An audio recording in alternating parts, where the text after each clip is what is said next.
point de vue stratégique dans la diplomatie, parce que on voit bien qu'il n'y a plus d'armes de la diplomatie européenne qui sont exercées. Les seuls sujets qu'on évoque dans les échanges diplomatiques, c'est la question humanitaire, ce qui est extrêmement important, mais c'est pas ça, enfin c'est pas l'enjeu diplomatique du moment.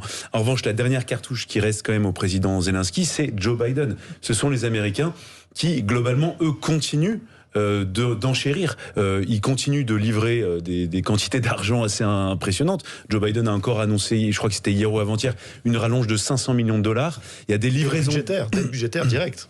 Absolument. Il y a des livraisons d'armes plus offensives, qui causent plus de dégâts que les Américains livrent désormais et qu'ils ne livraient pas il y a encore 15 jours.